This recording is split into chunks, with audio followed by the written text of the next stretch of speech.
certo? Você vai pôr no anexo as transcrições e aí então alguém pode conferir, ele disse que o entrevistado tal falou tal coisa, só que na verdade ele falou isso também, então não era bem o que foi dito.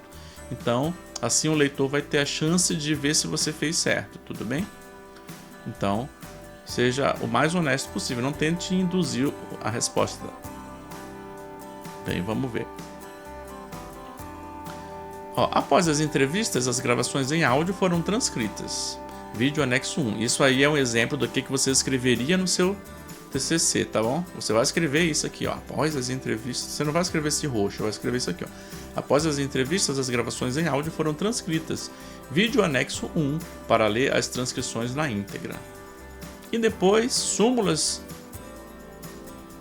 das respostas, faltou pôr das aqui, súmula das respostas de cada um dos 4 entrevistados foram organizadas conforme se vê no quadro 1. Então, aí você põe o quadro 1. Súmula das principais ideias dos entrevistados frente às questões. Você cria um título para o seu quadro 1. Quadro 1 porque pode ser qualquer número de quadro, né? Depende de onde você estiver no seu TCC. Bem, então, olha, esse aqui é a súmula das respostas, cada uma das questões e o que cada entrevistado falou. Vocês estão vendo que não tem aquele blá blá blá? Só está parte do que ele falou, só a parte que você acha que corresponde à resposta mais objetivamente, tá bom? Então é isso, então ficou assim, desse jeito. Tá? Então você organizou isso aqui. Então vamos continuar. O que fazer?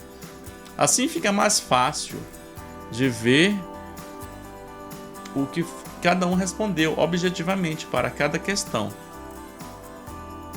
Tá? Então você pode fazer uma comparação entre as respostas de cada questão, para cada questão, por exemplo.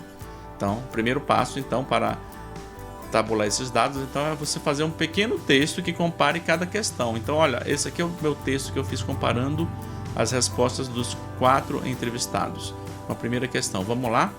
Conforme se pode notar no quadro 1, para a questão 1, o que você acha da cor azul? Todos os entrevistados indicaram gostar do azul, porém 2 deles indicaram que gostam do azul apenas mediante alguma condição ou situação. Tá bom? Então eu interpretei esses dados aqui, ó. Tá vendo? Um falou que gosta muito apenas quando está feliz, ou que ele gosta do azul apenas quando está feliz. Então quer dizer que às vezes ele não gosta, mas ele gosta, certo? O outro falou que gosta sempre, ok. O outro que falou que só gosta se estiver com vermelho. E outros disse que gosta do azul de qualquer jeito, é amante incondicional. Então você aqui conclui que a maioria gosta. Que todo mundo gosta, mas só que alguns só gostam às vezes. Tá? Isso é uma interpretação que você já está fazendo do dado, mas parece bem honesta essa interpretação, né? Parece que você não está induzindo a nada. Então tá bom, não induza a nada e nem fique concluindo coisas, tá? Não é para dizer, então viu como todo mundo gosta de azul, não é isso. Você só está respondendo, só está dizendo o que os entrevistados responderam. Bem, vamos ver a questão 2.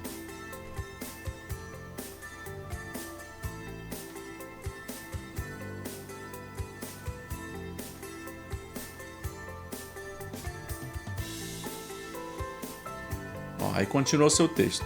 Já para a questão 2, qual o seu comprometimento com o MDF? Vê-se que 2 dos entrevistados se mostraram favoráveis ao MDF. Outro dos entrevistados é contrário. E um dos entrevistados preferiu não se pronunciar sobre a questão. Então aqui você só falou para o leitor, para quem está lendo seu relatório de pesquisa, sua monografia, só falou o que eles escreveram aqui com outras palavras, certo? Você interpretou essa tabela. Então não basta pôr na tabela e achar que o leitor já está vendo o que eles responderam, para que eu tenho que falar alguma coisa. Você tem que falar, porque você tem que guiar o leitor para o que você quer que ele perceba, certo? Então aqui você escreveu esse texto falando disso, tá? Bem, vamos lá. Depois, se for o caso, você pode tentar fazer uma análise de cada entrevistado, comparando as respostas deles. Cuidado para não fazer juízo de valor e nem para concluir coisas. Ainda não é conclusão, você só está analisando os dados, só está tentando falar o que eles falaram, certo? é apenas para mostrar para o leitor algum aspecto que pode ser verificado claramente observando-se as respostas no quadro 1, no quadro que você fez. Então, por exemplo, comparando as respostas de cada entrevistado, verificou-se que o entrevistado 4 aparentava preocupado com os temas e com a entrevista em geral. Então, ele aparentava estar preocupado. Então, ó, você não estava analisando cada questão, andando para cá, em cada linha, não é isso? Agora você vai olhar a coluna. Então, ó, entrevistado D, será que tem alguma coisa em comum no entrevistado D? Entrevistado C, será que tem alguma coisa que você pode falar do entrevistado C, olhando as várias respostas? Ou então pensar que alguma está influenciando, uma resposta influencia outra resposta? Pode ser, né? Isso é uma coisa mais difícil de fazer e mais perigosa do que simplesmente dizer o que eles responderem. Você está imaginando alguma relação entre uma questão e outra do mesmo entrevistado. Mas aí, se você conseguir fazer isso bem e tranquilamente e da maneira mais honesta possível, então aí você pode colocar isso, tá bom? Não é obrigatório. Isso também pode ser que você não chegue a nenhuma conclusão dessa, que não tenha nenhuma relação de uma pergunta com a outra. Bom, o próximo passo é você tentar juntar as opiniões dos entrevistados com a teoria que você apresentou na revisão bibliográfica do seu projeto. Tá? Então, agora que você já apresentou a tabela lá, o quadro, e já mostrou chamou atenção para alguns dados, certo? Criou um texto sobre cada questão, sobre o que cada um respondeu. Agora você pode fazer uma comparação com a sua teoria, tá bom? Vamos lá, um exemplo. Sobre a questão 1, o que você acha da cor azul? É interessante notar que existe uma tendência geral dos entrevistados gostarem do azul, e isso corresponde ao que Severino, 2008, havia chamado de ponte diatônica, como foi indicado na revisão bibliográfica desta pesquisa. Então, olha, o que você fez? Você já tinha falado lá na revisão bibliográfica que o Severino falava não sei o que da ponte diatônica, e que isso tinha a ver com essa tendência das pessoas gostarem de azul. Então aqui você traz para o leitor de novo aquela citação que você tinha feito lá, aquela ideia, aquela sua referência que você tinha colocado na revisão bibliográfica. Para você mostrar que você está fazendo algo lógico, tá? Então, ó, você fez uma revisão bibliográfica e agora depois você fez um questionário para entrevistar pessoas. Agora você está relacionando esse questionário com aquilo que você tinha feito antes, com a sua revisão bibliográfica. Tá? Então é isso. Bem, outra coisa que você pode fazer é o seguinte. Também você pode finalmente analisar a questão 1, concluindo algo como: considerando a teoria de Severino, 2008, e as respostas dos entrevistados, vemos uma preferência pela cor azul, embora devamos indicar que a metade dos entrevistados indicam que esta preferência não é constante. Tá? Então, isso daqui é o final da sua análise sobre essa questão 1, tá bom? Final da sua análise sobre a questão 1. Então, você traz de novo a sua referência bibliográfica e apresenta, tá bom? Mas é o seguinte, ó, como são só 4 entrevistados, não é muito necessário ou não tem muito sentido você criar gráficos para dizer, ó, tantos por cento dos entrevistados falaram tal coisa, tantos falaram outra. Mas senão você podia criar um gráfico, aqueles gráficos em pizza, por exemplo, é muito interessante. Aí você coloca, se tivesse muitos entrevistados, sei lá, 10 entrevistados, aí você pode colocar, ó, 50% dos entrevistados falaram tal coisa, 25 falou outra e mais 3 falou outra. Então aí você põe uma porcentagem lá, ou porcentagem ou número, né? Ó, 5 candidatos falaram tal coisa, aí a pizza vai estar um pedaço maior. E outros 2 candidatos falaram uma coisa e 3 candidatos falaram outra. Assim fica mais fácil para o leitor ver, certo? Vai ficar mais interessante o seu projeto e o seu relatório de pesquisa ou sua monografia, né? Fica mais interessante de ler. Porque aí o leitor vai ver, olha, o que essa figura aqui já chama atenção, ele já vai fixando aquela ideia que você está querendo dizer, tá bom? Então é importante sim pôr gráfico, tá bom? Porque facilita a visualização. Mas se for pouca gente, aí não tem muito sentido. Imagina se só entrevistou 2 pessoas, agora fazer um gráfico, né? Mas se entrevistou mais, sei lá, 5, 10 pessoas, aí fica bom fazer um gráfico interessante. Lembrando que isso ainda é análise qualitativa, né? Não dá para fazer uma análise quantitativa só com poucos dados, certo? Mas é uma análise qualitativa, mas nem por isso não vai ter um número, nem uma porcentagem, certo?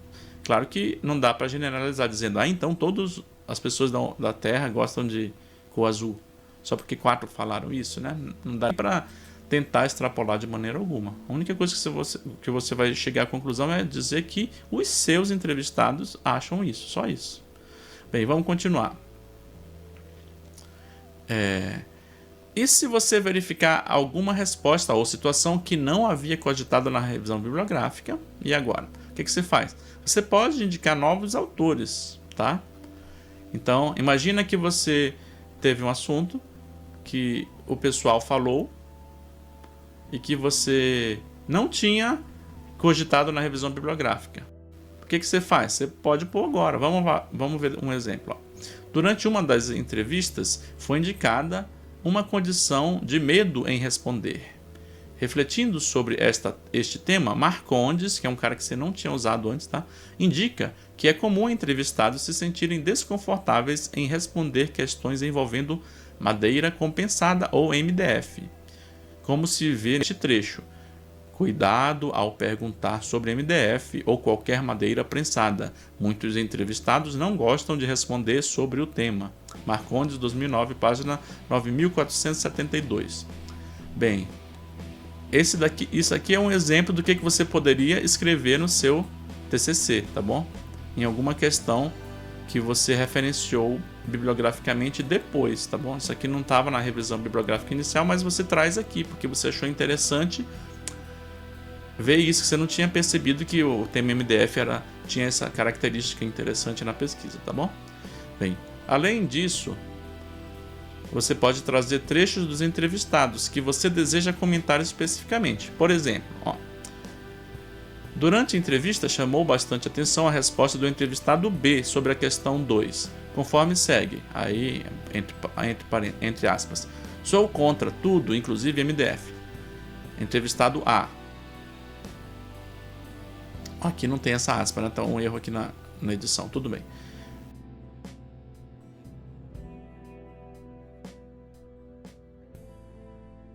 Vê-se que, pela resposta, falar em madeira prensada pode ser realmente problemático para algumas pessoas.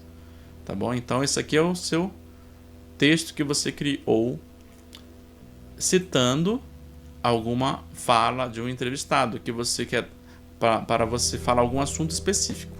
Tudo bem? Então é isso, ó. Então a ideia é o seguinte: você no seu TCC, o que você vai fazer? Você vai transcrever todo o áudio e jogar no anexo.